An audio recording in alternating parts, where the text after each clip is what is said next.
Hello viewers, আসসালামু আলাইকুম। কেমন আছেন আপনারা? আশা করি ভালো আছেন। এতক্ষণে ভিডিও দেখে হয়তো আইডিয়া করে নিয়েছেন আজকে আপনাদের সাথে শেয়ার করতে যাচ্ছি আমি রেস্টুরেন্ট স্টাইলে কাচ্চি বিরিয়ানি। তো এখন থেকে আর কাচ্চি বিরিয়ানি খাওয়ার জন্য কাচ্চি ডাইন বা কাচ্চি ভাইয়ে যেতে হবে না, কারণ হচ্ছে এখন থেকে আপনি নিজের ঘরে বসেন নিজের হাতেই বানিয়ে নিতে পারবেন রেস্টুরেন্ট স্টাইলে কাচ্চি বিরিয়ানি। তো এইভাবে বিরিয়ানিটা শিখে নেওয়ার জন্য অবশ্যই আমার সাথেই থাকবেন এবং পুরো ভিডিওটি দেখবেন। তো প্রথমেই আমি এখানে নিয়ে নিচ্ছি খাসির মাংস, বড় বড় টুকরো নিয়ে নিচ্ছি, প্রায় 1 কেজি থেকে একটু কম আছে। তো আমি এতে দিয়ে নিয়েছি পেঁয়াজ বাটা, দিয়ে নিয়েছি, এটা স্কিপ হয়ে গেছে, পরে দিয়ে নিয়েছি প্রায় চামচের মতন দিয়ে নিয়েছি রসুন বাটা, 1.5 চামচ দিয়েছি আদা বাটা, তারপরে 1 চামচ জিরার গুঁড়া, 1 চামচ মরিচ, 1 চামচ লবণ মরিচ আপনি আপনার পরিমাণ মতো স্বাদ মতো দিয়ে নেবেন। তারপরে হচ্ছে আমি এখানে দিচ্ছি পেঁয়াজ বেরেস্তা, 5-6টা পেঁয়াজ কুচি করে বেরেস্তা করে নিছি। বেরেস্তাতে হচ্ছে আমি আধা চামচের মতন চিনি দিয়ে বেরেস্তাটা করে মেশ করে নিয়েছি, এটা দিয়ে দিচ্ছি। তারপরে হচ্ছে আমি দিচ্ছি 6-7টা এলাচ, তারপরে দিয়ে দিয়েছি দারচিনি, বড় একটা আস্ত দারচিনি ভেঙে দিয়ে দিয়েছি। তারপরে আমি এখানে রাঁধুনি কাচ্চি বিরিয়ানি মশলাটা নিয়েছি। কাচ্চি বিরিয়ানি মশলার মধ্যে 2টা প্যাকেট থাকে, এর মধ্যে আমি গুঁড়া মশলার প্যাকেটটা এটা দিয়ে দিয়েছি সবটা মাংসটার মধ্যে। তারপর আমি তেল দিয়ে দিয়েছি পরিমাণ মতো, দিয়ে হচ্ছে আমি ভালোভাবে মাখিয়ে নিয়েছি মাংসটা। আচ্ছা, মাংসটা মাখানো হয়ে গেলে আমি 20 মিনিট ম্যারিনেট করে 20 মিনিট ঢেকে রেখে দিব। আমি ম্যারিনেট করা শেষ হলে আমার হাতটা ধুয়ে যতটুকু পানি হয়, অল্প একটু পানি, হাতটা ধুয়ে যতটুকু পানি হয় ঠিক ততটুকু পানি হচ্ছে আমি মাংসটার মধ্যে দিয়ে দিব, দিয়ে আমি চুলাতে বসিয়ে দিব। বসিয়ে জাল করে কষিয়ে নিব মাংসটা। প্রায় 10-15 মিনিট মতো জাল করলে মাংসটা কষানো হয়ে যাবে।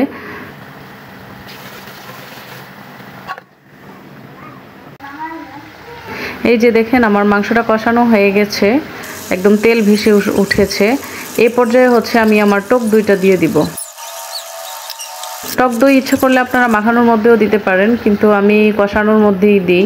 আর টক দইটা দেওয়ার পরে আমি হচ্ছে পানি দিয়ে দিব। এখানে আপনি খেয়াল করবেন, এই জায়গাটাই ইম্পর্টেন্ট সবচাইতে বেশি, মাংস রান্না করার ক্ষেত্রে হোক আর হচ্ছে বিরিয়ানি করার ক্ষেত্রে হোক, এই মাংসটা যখন কষানোর পরে টক দইটা দেওয়া হয়, এরপরে হচ্ছে পরিমাণ মতো ঝোল বলতে আপনি হচ্ছে মাংসটার গায়ে গায়ে ঝোল দিয়ে নেবেন।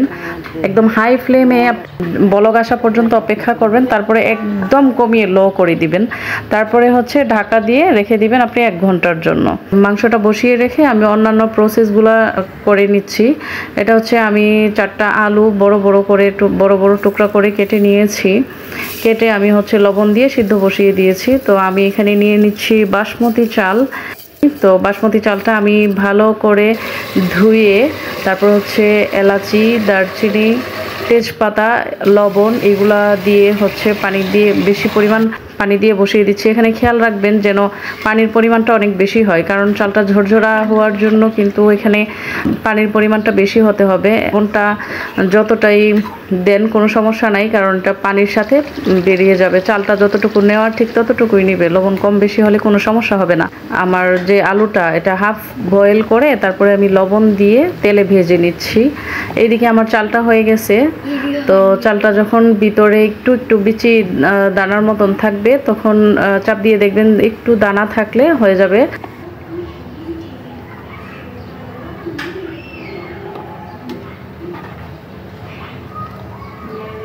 বড় একটা জালির মধ্যে পানিটা ঝরিয়ে নিচ্ছি।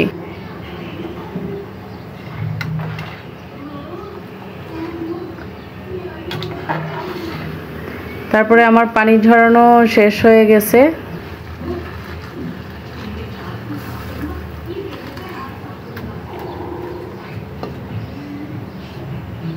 পানি ঝরানো হয়ে গেছে চালটা যখন ভিতরে একটু দানা থাকবে, তখনই হচ্ছে চালের পানিটা নিয়ে আমি বড় একটা জালিতে পানিটা আমি ঝরিয়ে নিব। চালটা দেখেন কত ঝরঝরা হয়েছে। আমি মাংসটা প্রিপারেশন করে নিচ্ছি দমে দেওয়ার জন্য। এখানে হচ্ছে আমি কেওড়া জল দিয়ে 3 চা চামচের পরিমাণ করে দিয়ে দিছি।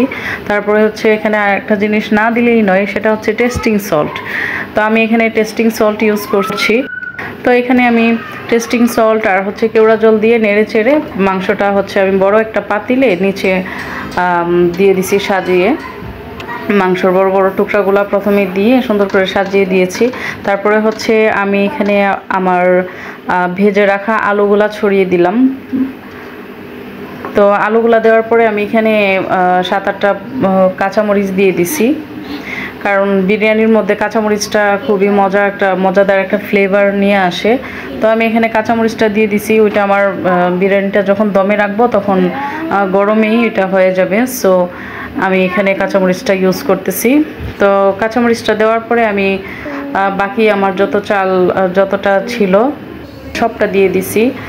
দেওয়ার পরে আমি এখানে দিয়ে দিচ্ছি জাফরান ভিজিয়ে রেখেছিলাম দুধের মধ্যে জাফরান ভিজিয়ে রেখেছিলাম, ওটা দিয়েছি। আচ্ছা, আপনারা ইচ্ছা করলে জাফরানের যেই পর্বটা এটা আপনারা স্কিপ করতে পারেন, কিন্তু আমি এটা যেহেতু রেস্টুরেন্ট স্টাইলে বানাচ্ছি সো জাফরানটা দিয়ে দিচ্ছি। তো জাফরানটা দিয়ে আমি এখানে দিয়ে দিচ্ছি ঘিটা আমার ঘরে আমার বাসায় আমি নিজে তৈরি করেছি। আচ্ছা, ঘিটা যেভাবে তৈরি করেছি দেখি এটা আপনাদের সাথে শেয়ার করব।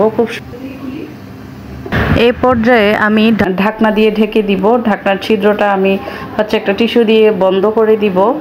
তারপরে আমি ঘন্টাখানেকের জন্য দমে রেখে দিলাম। তো ঘন্টাখানেক পরে এই যে দেখেন আমার বিরিয়ানিটা মাশাআল্লাহ খুব সুন্দর হয়েছে, খুব ফ্লেভার হয়েছে। আমি তো আর ফ্লেভারটা আমি পাচ্ছি, আপনাদেরকে বোঝাইতে পারতেছি না। খুবই সুন্দর একটা ফ্লেভার আসছে।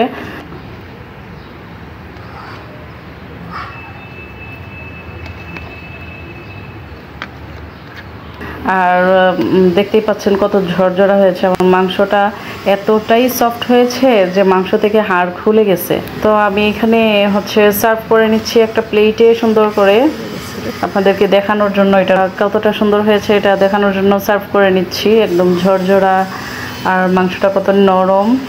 তো এটা আমি পরিবেশন করতেছি হচ্ছে আমার ছেলেকে। তো এটা এতটাই মজা হয়েছে আমি আপনাদেরকে বলে বোঝাতে পারবো না। আপনারা যদি এইভাবে প্রসেসটা মেনটেন করে হচ্ছে এটা তৈরি করেন তাহলে আপনারা বুঝবেন এটা কতটা মজা হয়েছে। খেয়ে অবশ্যই আমাকে কমেন্ট করে জানাবেন আমারটা কেমন হয়েছে। সেটা শুধুমাত্র আমার ছেলের এক্সপ্রেশন দেখলেই আপনারা বুঝতে পারবেন। সে তো খেয়ে এত প্রশংসা করতেছিল, বলতেছিল আম্মু রেস্টুরেন্টের চেয়ে বেশি মজা হয়েছে তোমারটা।